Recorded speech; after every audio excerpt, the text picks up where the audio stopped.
Quero agradecer de coração pela música que com certeza prepara o nosso coração para ouvir a palavra de Deus. E eu quero convidar cada um de vocês, amigos, aqueles que estão nos acompanhando, para que você, nesse momento, possa também permitir que o Espírito Santo fale à sua mente e ao seu coração.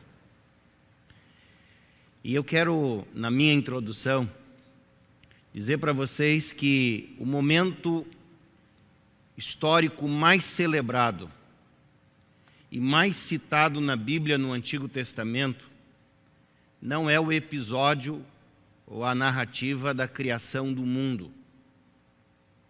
Também não é o chamado de Abraão, pai da fé. O momento histórico mais celebrado e citado na Bíblia, eu poderia dizer hebraica, é o Êxodo, a libertação dos hebreus da história de escravidão, de opressão do sistema do Egito. Este é o evento que marca a história de Israel com Deus, e uma história especial, pois esse é um projeto de libertação dos poderes opressores do Egito, e isso começa com a libertação dos escravos, mas continua, porque logo após a travessia do Mar Vermelho, Deus conduz esse povo em direção à habitação de Deus, o Monte Sinai, aonde Deus estabelece ali a sua aliança e constitui pela primeira vez uma congregação para adoração ao nosso Deus. E essa libertação dos escravos não é a libertação de um grupo muito pequeno, são milhares de pessoas que foram libertas. E essa história, ela se repete em vários momentos, ou ela é celebrada em vários momentos no Antigo Testamento, em todos os momentos difíceis, de crises, de dificuldades. O povo relembra essa história, menciona esse fato, comemora e celebra a libertação de Deus. Por isso, o Êxodo é a história mais importante do Antigo Testamento da Bíblia hebraica. Mas, dentro do livro de Êxodo, ou do livro do Êxodo, nós temos aquilo que é central diante dessa literatura. E quando nós olhamos para essa literatura, nós descobrimos que de todos os fatos que são registrados ali, o capítulo 15 de Êxodo ocupa um lugar de destaque, porque é justamente a narrativa que nós temos ali o cântico, chamado Cântico de Moisés. E isso é o coração do livro do Êxodo. Esse Cântico de Moisés, ou algumas outras pessoas dizem o Cântico do Mar, outros dizem o Cântico do Deserto, outros ainda dizem o Cântico da Montanha, porque esse cântico continua e ele conduz, na realidade, para essa habitação de Deus, onde eles recebem aí a aliança. Independentemente do título que você dê a esse cântico, nós iremos nessa manhã trabalhar como se fosse o título, o Cântico de Moisés. Mas quando nós olhamos para a vida desses hebreus, a vida que eles levavam, a palavra de Deus mostra claramente para nós como é que eles viviam, como que era a sua vida. E eu quero apresentar para vocês um breve resumo daquilo que eu encontrei na palavra de Deus. Vejam só que aparece aí também para vocês, dizendo que coube-lhe construir, fazer tijolos. Eles são oprimidos, são escravizados, são tiranizados, sobrecarregados, amargurados em sua vida. Eles realizam trabalhos forçados, são carregadores, trabalham sob comando de feitores, de capatazes, e por isso, diz a palavra de Deus, eles gemem e eles gritam. Diante dessa opressão, diante dessa situação em que o povo de Deus estava vivendo, Deus, de maneira milagrosa, Deus envia então aquilo que nós chamamos as 10 pragas. Mas essas pragas são 10 manifestações poderosas de Deus para libertar o povo hebreu, mas também para anunciar o juízo e para advertir o Egito e todas as nações que estavam ao seu redor. Pois a oferta de salvação não era exclusiva para hebreus, mas também para todos, aqueles que aceitavam e compreendiam a manifestação de Deus e o poder de Deus. Por isso, essa libertação produzida no Êxodo não era uma libertação só espiritual. Deus convidou este povo para que eles saíssem em direção ao deserto, para que ali adorassem a Deus. A libertação é um projeto integral e concreto. Essa salvação e essa libertação incluía uma nova composição política e social, era uma libertação política e também social. Por isso o Êxodo é conhecido em toda a história do mundo como a maior manifestação social, reação social de libertação da sociedade que nós temos registro. Por isso, queridos, naquele momento, Deus resgata esse povo, conduz esse povo para o deserto.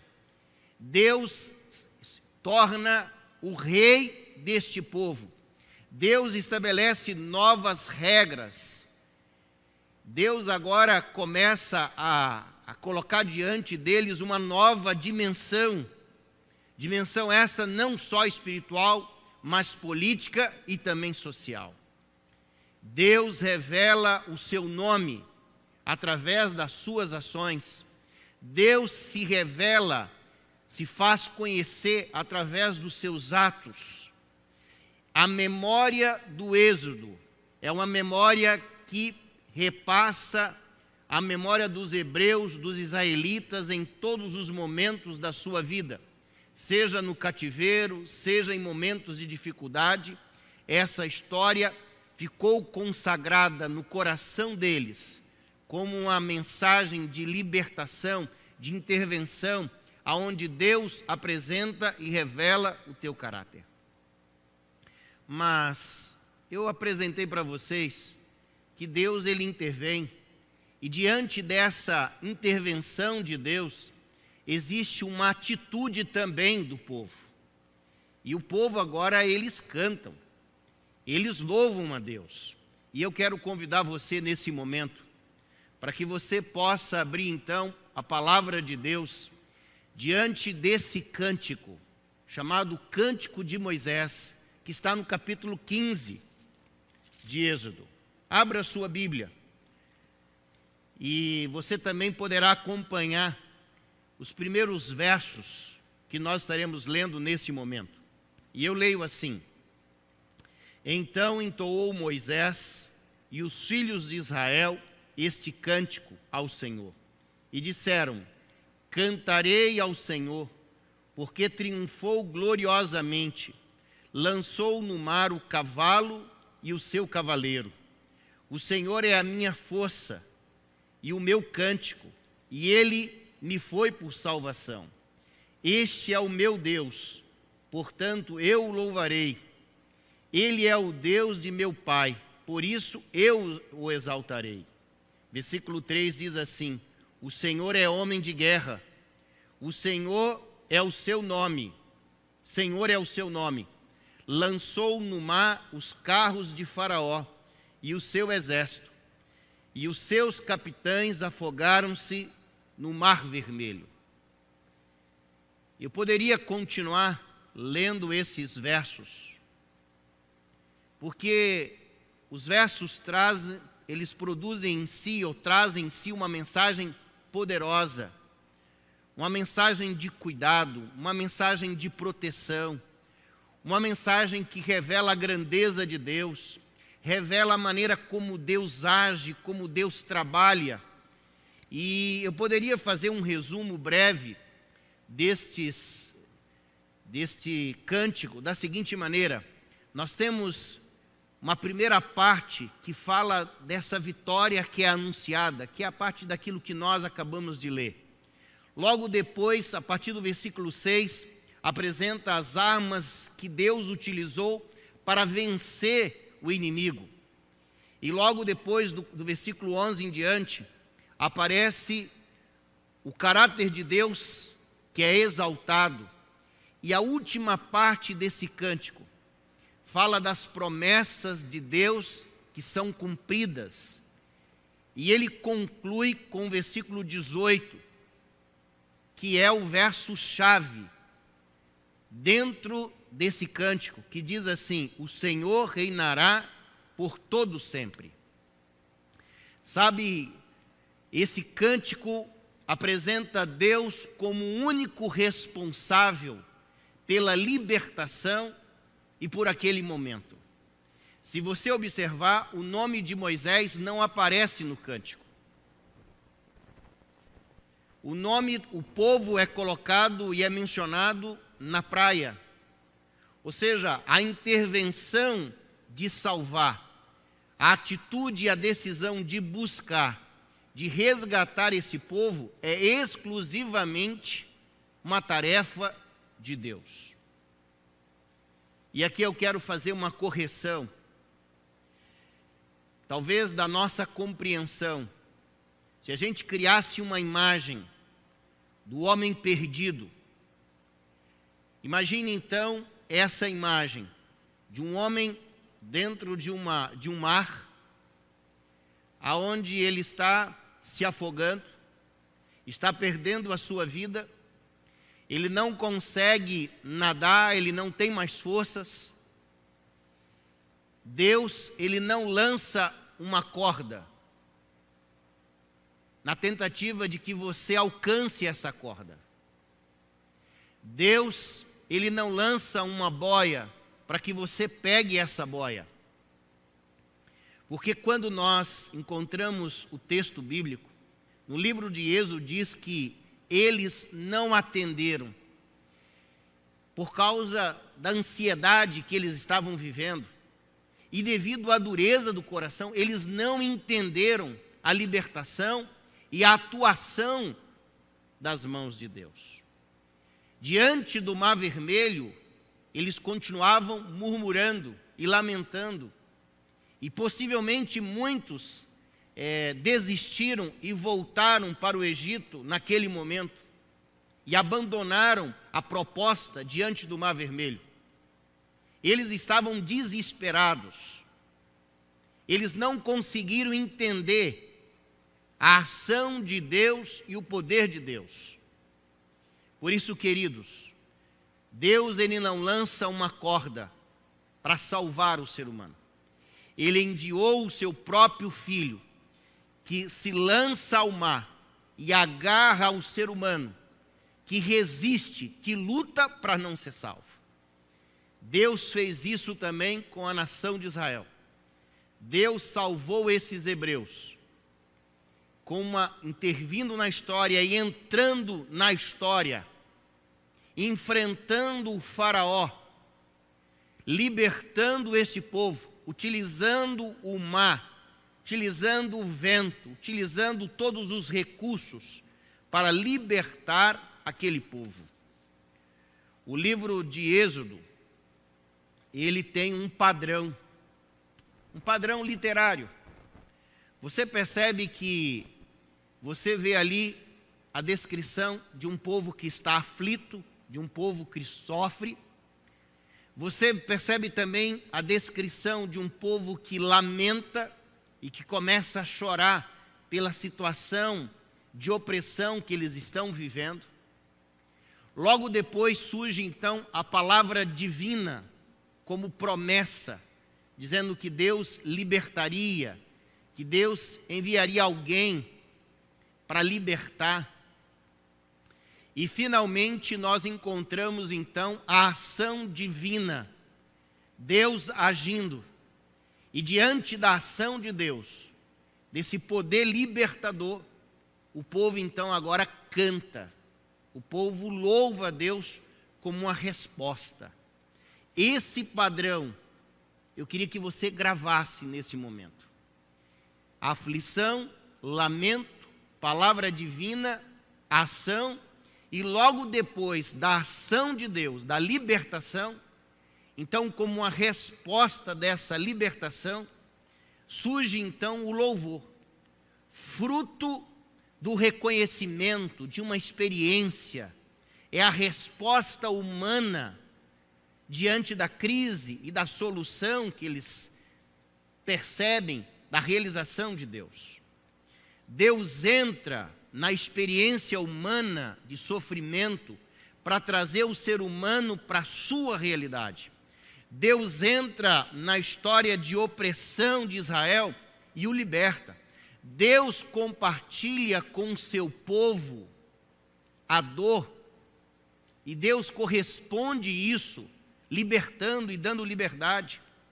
O louvor nesse momento não é Moisés só cantando, mas é Moisés e os filhos de Israel celebrando um cântico de vitória, de libertação, e esse cântico é dirigido a Deus, mas ele é entoado e cantado e celebrado diante das pessoas, porque para Deus esse cântico é gratidão, mas diante das nações e das outras pessoas, isso serve como testemunho. Sabe, queridos, eu aprendi muito através do estudo e da análise desse cântico, porque eu vejo que nós devemos louvar a Deus como gratidão, nós devemos louvar a Deus por sua libertação, quando Deus age, quando Deus liberta, quando Deus intervém. E nós devemos louvar a Deus também como testemunho daquilo que Deus fez e continua fazendo na nossa vida. O povo de Israel, eles aprenderam a cantar essa canção. E eu não sei se eles faziam isso como se fosse uma romaria, se eles faziam isso como um coral, se eles faziam isso individualmente, em direção ao templo, se eles celebravam e cantavam isso nos seus cultos familiares. Eu não sei como é que eles celebravam isso, mas eu quero dizer para vocês que este cântico fazia parte da identidade deste povo, porque eles reconheceram a mão poderosa de Deus agindo lá no passado, e a libertação do Egito da escravidão apresentava também algo em direção ao futuro, a terra da promessa. Por isso, queridos, mesmo depois de sair do Egito, e preste bastante atenção, mesmo depois que o povo eles saem do Egito, carregando os seus pertences, trazendo as suas famílias, depois daquela manifestação das pragas, você não vê nenhum momento o povo louvando a Deus. O povo só louva a Deus quando eles são batizados, quando eles passam pelo mar e eles pisam em terra firme e vê aquelas muralhas de água ao seu redor e contemplam então a vitória de Deus sobre os seus inimigos. É nesse momento que eles louvam a Deus. Eles não louvaram em outro momento, mas eles louvam a Deus diante da libertação. Por isso, o capítulo 15, ele é o centro do livro do Êxodo. todas as outras histórias, elas convergem nessa direção. Por isso esse tema é tão recorrente no Antigo Testamento e ele também aparece no Novo Testamento. E agora eu quero convidar você para nos dirigir lá para o livro de Apocalipse, quando novamente o Cântico de Moisés é citado. Vamos para o capítulo 15 de Apocalipse. E nesse capítulo 15 de Apocalipse, se você abriu a sua Bíblia, você vai perceber que o texto começa assim. Deixa eu projetar para vocês. Vi no céu outro sinal grande e admirável. 7 anjos tendo os 7 últimos flagelos, pois com esses se consumou a cólera de Deus. Eu li o versículo 1. O verso 1 descreve as pragas que o apóstolo João, ele está vendo pela primeira vez, dizendo: essas pragas não são as pragas do Egito, mas são pragas que irão cair sobre os ímpios nos últimos dias. Deus agora começa a descrever essas pragas, mas aqui existe uma pausa, uma ruptura. Drasticamente o assunto muda. E agora sim o texto que está projetado para vocês. Aparece o versículo 2 que diz assim: vi como que um mar de vidro, mesclado de fogo, e os vencedores da besta, da sua imagem e do número do seu nome, que se achavam em pé no mar de vidro, tendo harpas de Deus. E o versículo 3 diz assim: e entoava o cântico de Moisés, servo de Deus, e o cântico do Cordeiro, dizendo: grandes e admiráveis são as tuas obras, Senhor Deus Todo-Poderoso. Justos e verdadeiros são os teus caminhos, ó Rei das nações. Quem não temerá e não glorificará o teu nome, ó Senhor? Pois só tu és santo. Por isso todas as nações virão e adorarão diante de ti, porque os teus atos de justiça se fizeram manifestos. Queridos, é impressionante esse texto. Sabe, a cena que nós temos, ela é simples, mas ela é uma cena surreal, porque nós temos aqui a descrição daqueles que venceram a besta, a sua imagem. Eles estão agora diante do trono de Deus, e esse remanescente, eles agora louvam a Deus com a sua voz e com instrumentos divinos. Na visão do discípulo de Pátimos, o remanescente fiel, ele não está sendo perseguido, ou ele será perseguido por um erro tático. Ele errou, cometeu algum erro grave assim, e então agora as pessoas começarão a perseguir.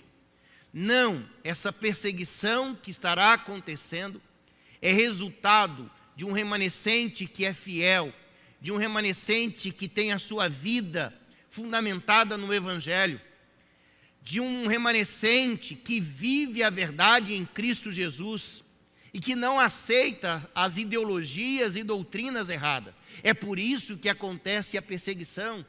É por isso que esse povo enfrenta a fúria e o ódio do mundo político, do contexto em que nós vivemos, de pessoas que um dia estão hoje conosco, que abandonarão, que se tornarão os nossos piores inimigos.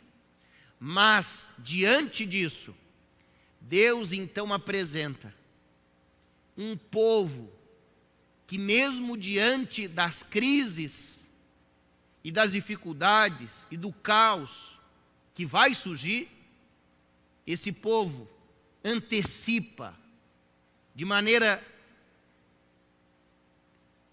eu poderia dizer antecipada, Deus coloca nos lábios desse povo o cântico de Moisés e mais um cântico, chamado Cântico do Cordeiro.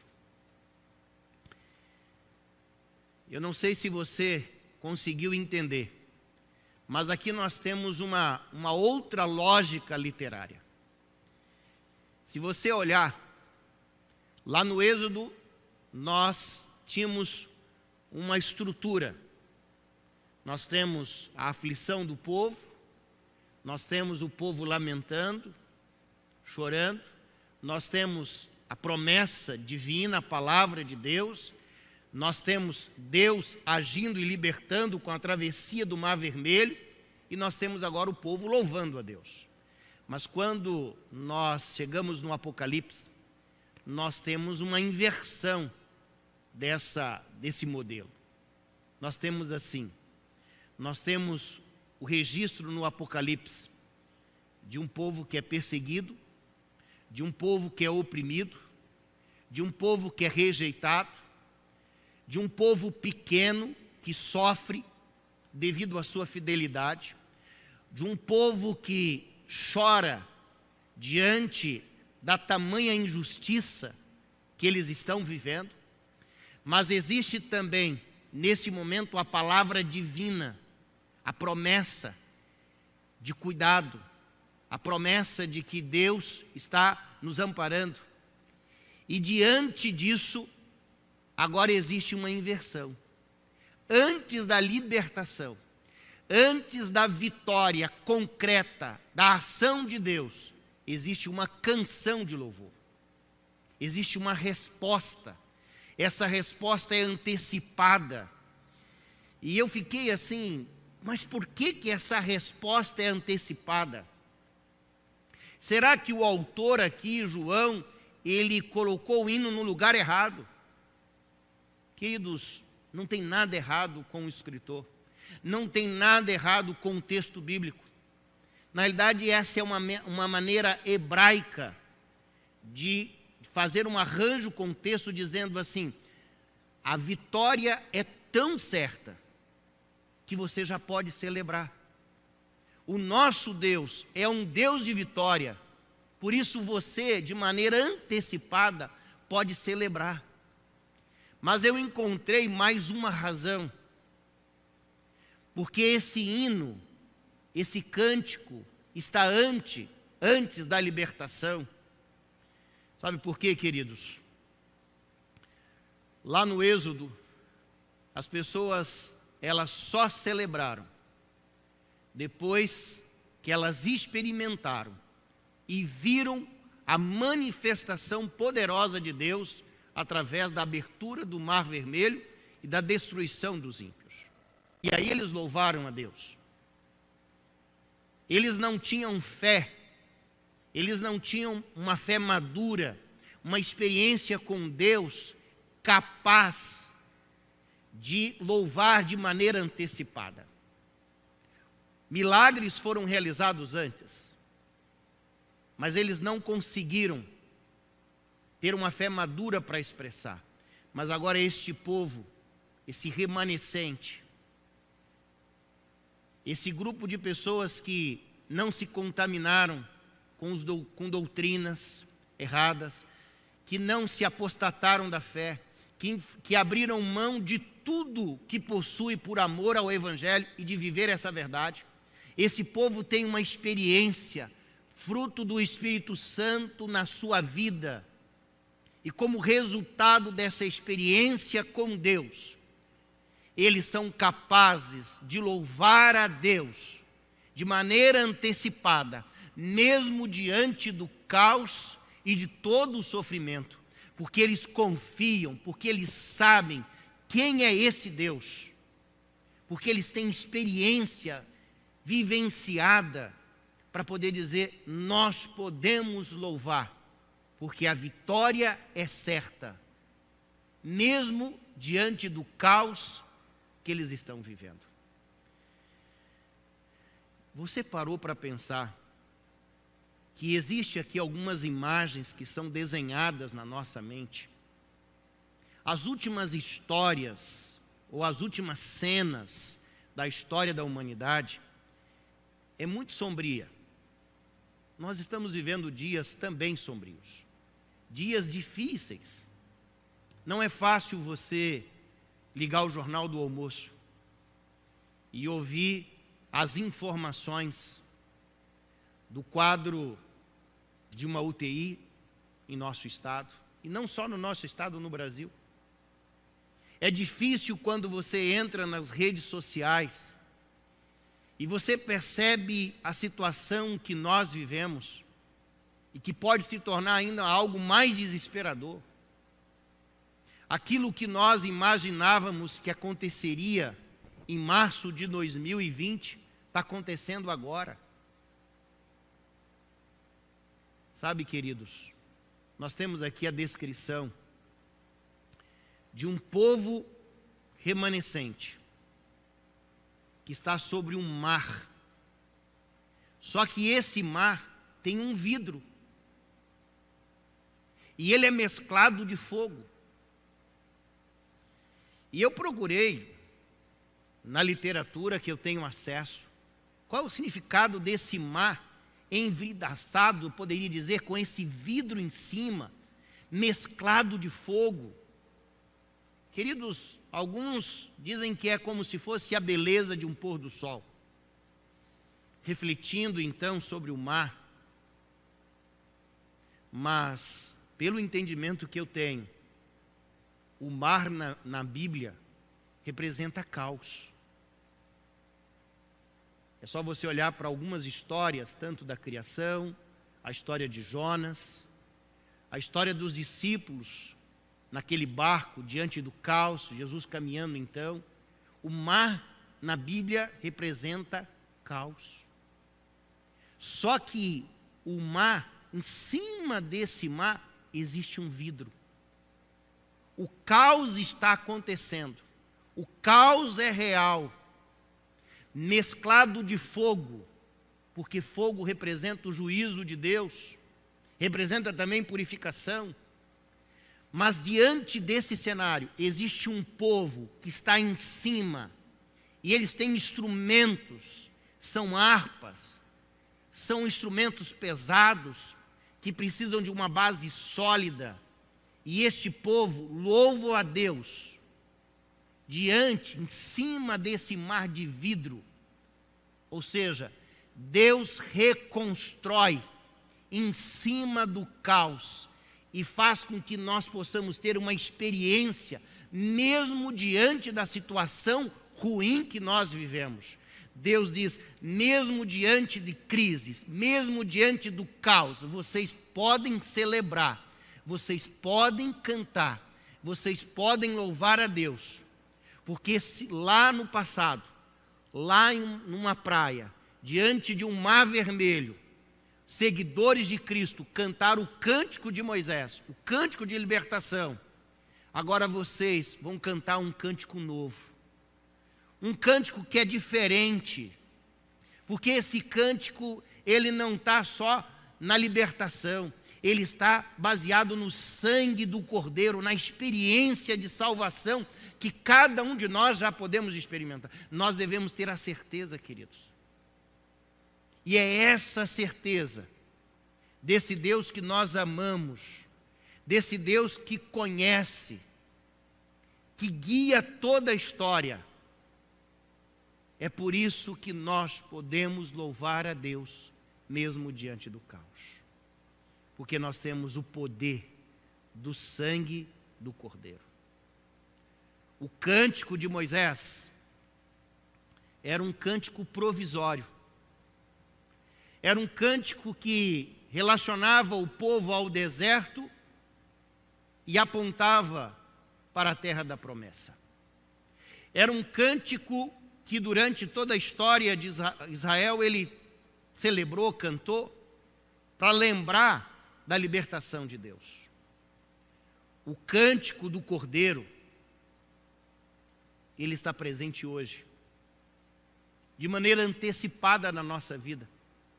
Não só diante dos eventos que estarão culminando os dias finais da manifestação da ira de Deus através das pragas.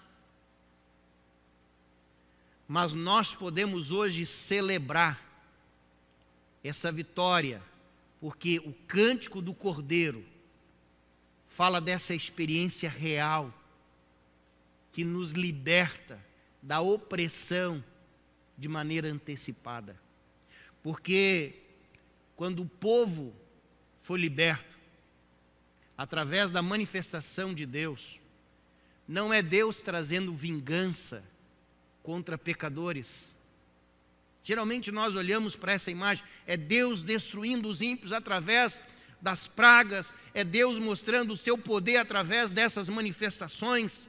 Queridos, não é isso. Se você perceber, as últimas palavras desse cântico mostra claramente qual é a intenção da libertação e da celebração.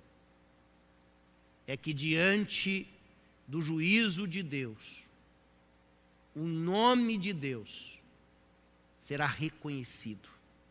O nome de Deus será exaltado. É verdade que é um cântico de gratidão, é um cântico de libertação, mas é um cântico também de entronização.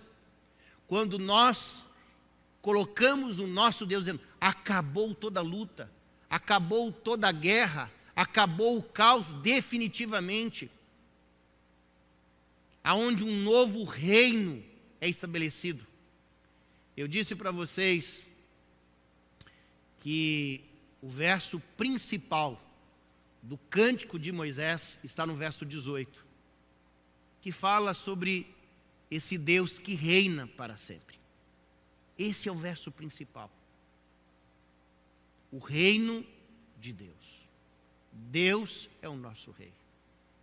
E isso aparece novamente agora, diante do cântico do Cordeiro, quando Deus elimina toda dúvida e estabelece definitivamente o seu reino através da entronização de Cristo Jesus. Sabe, queridos, eu quero encerrar a nossa reflexão desta manhã contando para vocês a história de um capitão, de um piloto. E esse piloto, chamado Scott, teve a sua história registrada na revista Time em 1995. Esse capitão, Scott, ele estava ajudando a policiar uma área de voo proibido sobre o nordeste da Bósnia, no dia 2 de junho de 1995. De maneira surpreendente, um míssil foi disparado e atingiu o avião que Scott estava pilotando, um F-16. Esse avião, então, em chamas, e aquele piloto, muito bem treinado, puxou então ali o seu assento ejetável, e agora então ele foi disparado no ar, junto com o seu assento. Ele abriu de maneira manual o seu paraquedas. Enquanto ele abre o seu paraquedas e ele percebe a queda, ele observa que em terra os soldados sérvios da Bósnia estavam seguindo, movimentando, correndo na sua direção. E aquela queda foi uma queda assim, que durou alguns minutos, quem sabe alguns segundos, mas para Scott foi uma eternidade, porque ele percebia claramente os soldados. E ele sabia que se ele fosse preso, ele poderia ser maltratado, poderia ser morto. E ele foi conduzindo o seu paraquedas e ele caiu em uma clareira gramada. E rapidamente ele cortou o seu paraquedas, se livrou ali da sua cadeira, e ele enfiou o seu rosto no lodo, na lama, pegou as suas luvas, colocou sobre as suas orelhas, colocou lama no seu corpo, para que nada, tudo estivesse coberto. Em questão de 4 minutos, os soldados inimigos estavam ao seu redor.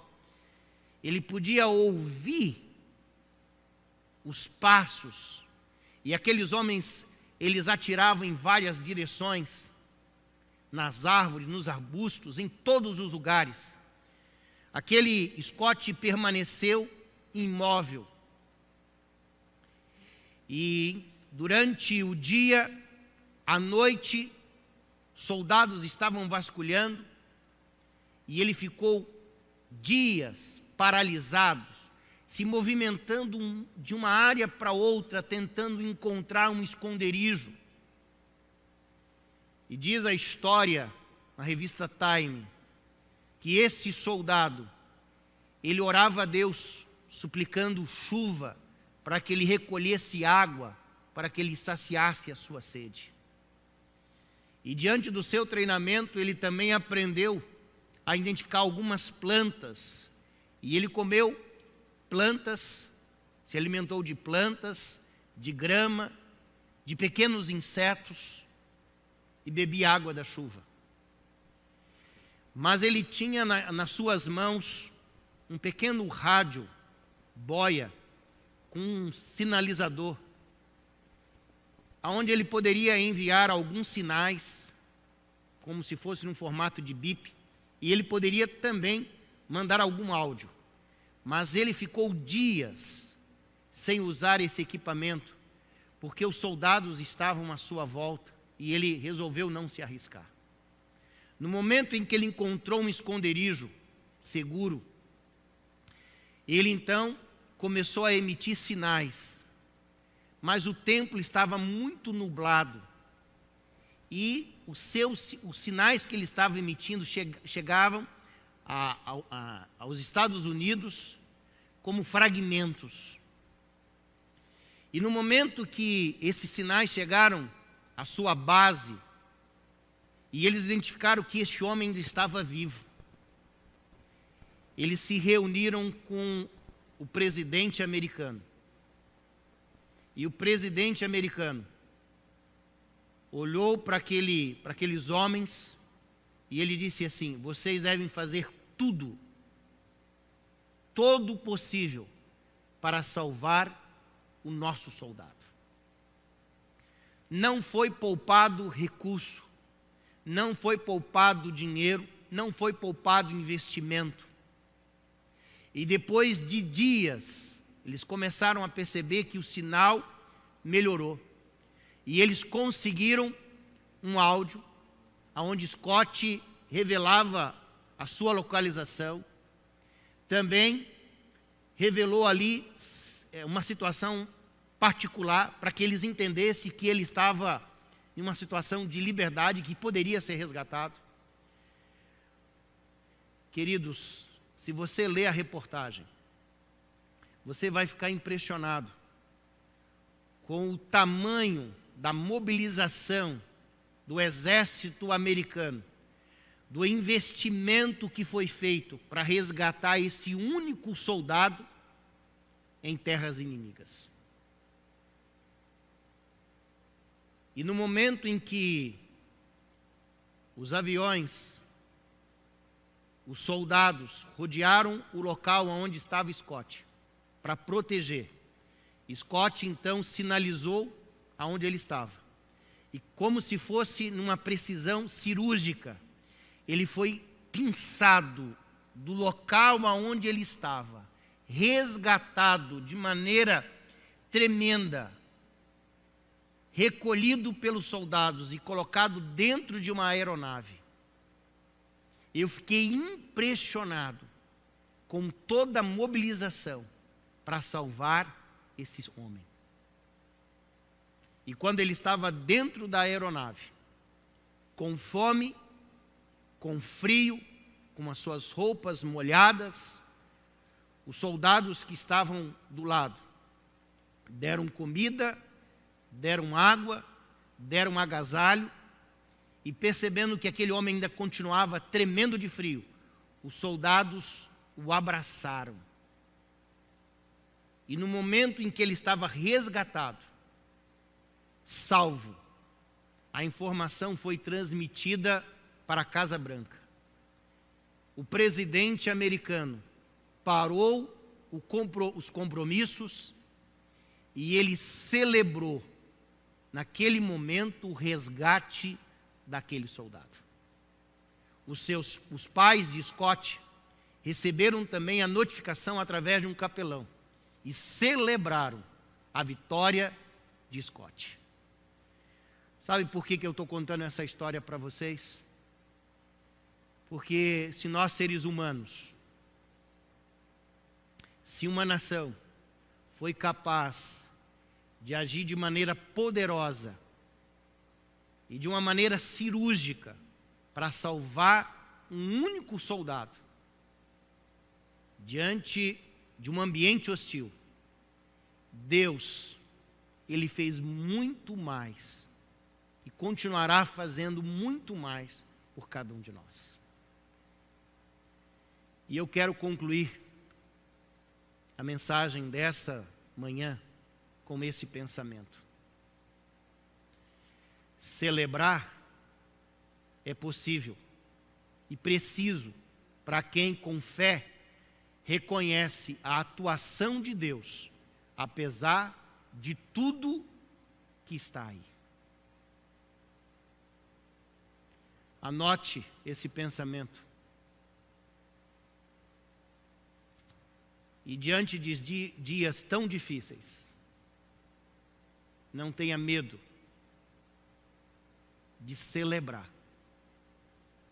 porque é possível e é preciso, porque nós temos a certeza de um Deus que age e continuará agindo em favor dos seus filhos.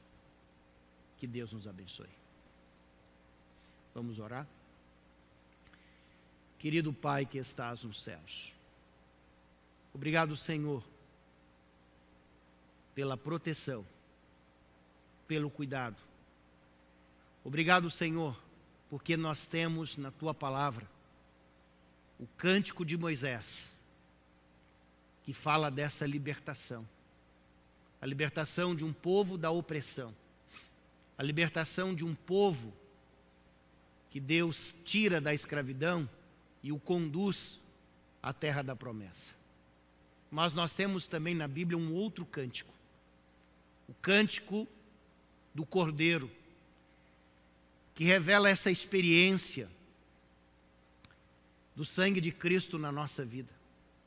Uma experiência muito mais sublime, uma experiência que é fruto do Espírito Santo na nossa vida, que mesmo diante do caos, nós podemos celebrar a vitória de Deus. Mesmo vivendo, Senhor, diante dessa pandemia e do número de mortos que se somam, nós ainda temos a certeza da atuação, da libertação, da salvação desse Deus. É por isso, Senhor, que reconhecemos que Deus é o grande Deus da nossa vida e que nós possamos permitir, Senhor, que Deus continue agindo no nosso coração e nos salvando todos os dias de nós mesmos. Nós rogamos, Senhor, não que haja em nós merecimento algum, mas nós confiamos em Cristo Jesus. Amém. Amém. Que Deus te abençoe. E se essa mensagem desse sábado, ela é significativa para você, compartilhe essa mensagem com teus amigos, com pessoas interessadas, para que possa ser um canal de bênção, não só para você, mas para as pessoas que estão ao seu redor. Que Deus nos abençoe e nos dê um bom sábado.